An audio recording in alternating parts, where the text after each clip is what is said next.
Battle, Janae, Thompson, then Ivan Muller, Rob Huff, with Gabriele Tarquini, Michel Jourdain, ahead of Alex Zanardi and Alain Menu. Zanardi's got ahead of Menu now, so Menu's car, repaired after race one, still not going to his liking. And Huff's got ahead of Tarquini as well, and that's really good for Rob Huff, because as I said earlier on, he really struggled. Now, can he get up the inside? Yeah, this is where he needs to be. Trying. Nope, Farfus has managed to close that door on the exit of that corner, but Prio is all over the back of him. You have the feeling that if Prio could get past, he would actually drive away from Augusto Farfus, but we've said so many times today, being faster is one thing. Getting past somebody on this tight 3.66 kilometre circuit is very, very hard indeed. Catching one thing, passing an entirely different prospect. You can run fast on your own. You can't run very much faster when you're stuck right behind an identical car. And Prio set his own personal fastest lap, 0.3 of a second quicker than Farfus that time round. And again, David, he's still with him, and this is very important coming up to the S's. He's never been quite so close, and this is Prio's best chance. He's got to absolutely control it here, and it sense maybe that Farfus is just easing off the throttle to catch Andy Prio unawares there, coming out into 13 and 14 down the straight. Again, look, the racing line is to the left of the picture onto the straight.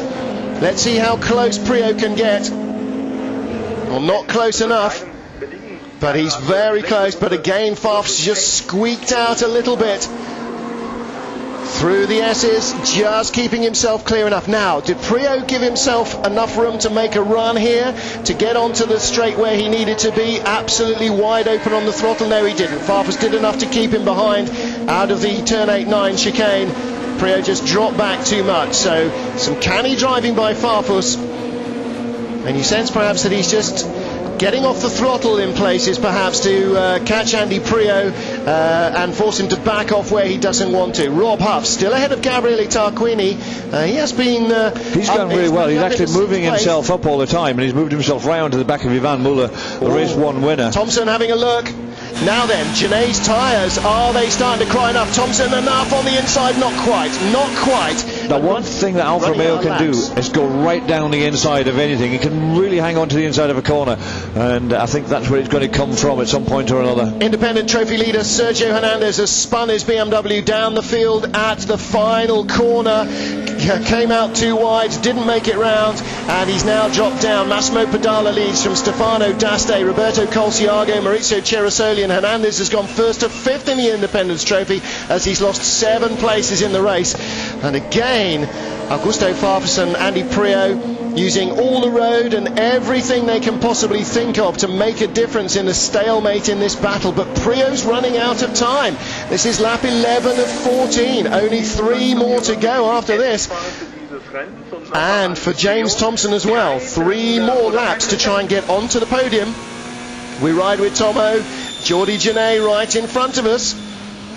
And again, Janae's car, like Ivan Muller's, is not holding its line as well as Thompson's. Has Thompson got what it takes to make the move this time? Prio doesn't. Let's flick back and see if Thompson's going to be alongside Janae. He's got a good run going. Prio's looking at Farfus. Farfus desperately late on the brakes, keeps the door shut. Prio over the managed curbs. To keep it this time. All Janae just holds off Thompson. Prio running very wide over the curbs in the first chicane. Thompson's all over Janae. Look, he's on the grass, as we saw with Ivan Muller in race 1, with Tarquini trying to get by him as well. He was on the grass as Tarquini skidded away from the apex. And again, Prio throwing everything at Farfus, bar actual physical abuse.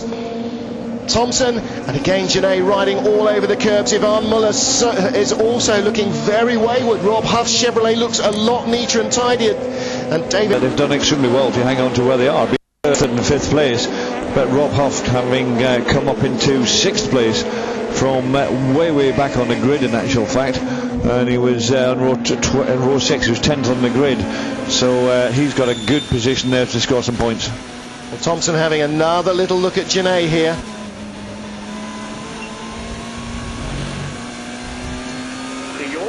James Thompson chasing Geordie Janay for third place. Thompson third in race one, having a little look, but it's not quite close enough. Ivan Muller behind him in fifth, the race one winner. Rob Huff in sixth place, ahead of Gabriele Tarquini, who was second in race two. Here's the battle for third.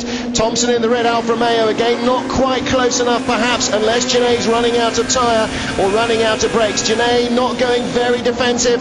Augusto Farfus is, though, he's not been on the racing line into turn one since lap one. Janay this time holding on, and the queue is getting bigger and closer behind him. Ivan Muller now right behind James Thompson, Rob Huff right behind Ivan Muller, and still Andy Preo in second, right behind the other white BMW of Augusto Farfus.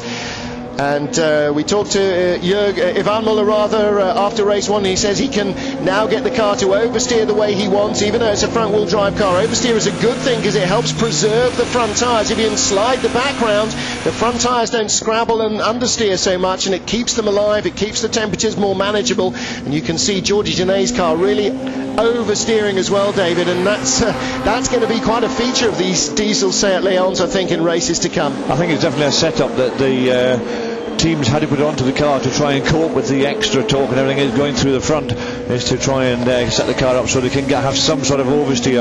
Otherwise they will just absolutely annihilate those front tyres. But Andy Preo is trying every which way to get past Augusto Farfus, other than sort of giving him a bit of a bang in the door and shoving him out of the way like we see so many people in this championship.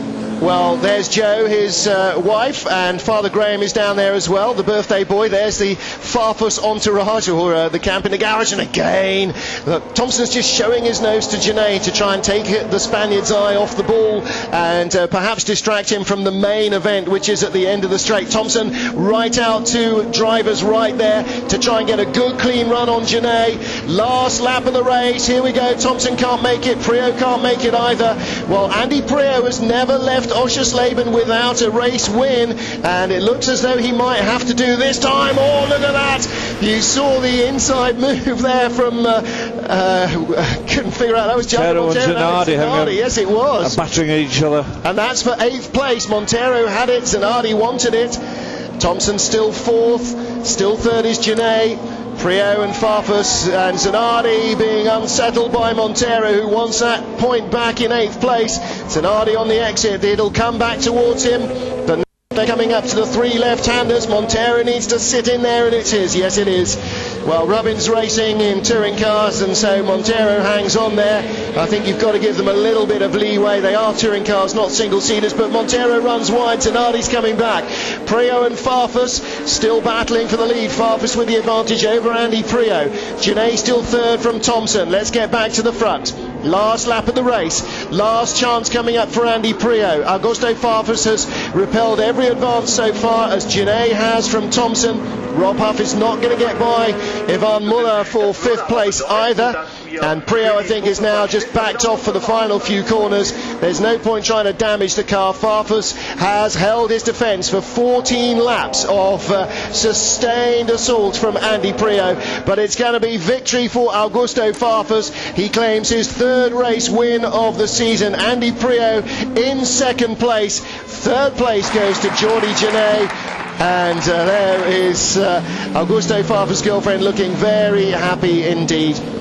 So 4th place for James Thompson, 5th for Ivan Muller, our race 1 winner, 6th for Rob Huff, 7th for Gabriele Tarquini, and 8th for Thiago Montero. Well, a little bit of disappointment there from the BMW team UK mechanics, and I will be very interested to hear the exchange between Preo and Farfus after this. There's Joe, no there's not, I beg your pardon, there's Augusto's girlfriend and his race engineer offering each other their congratulations.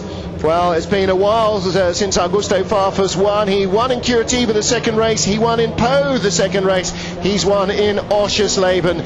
Their best chance of a win lies. Farfus took it, Preo couldn't snatch it away from him.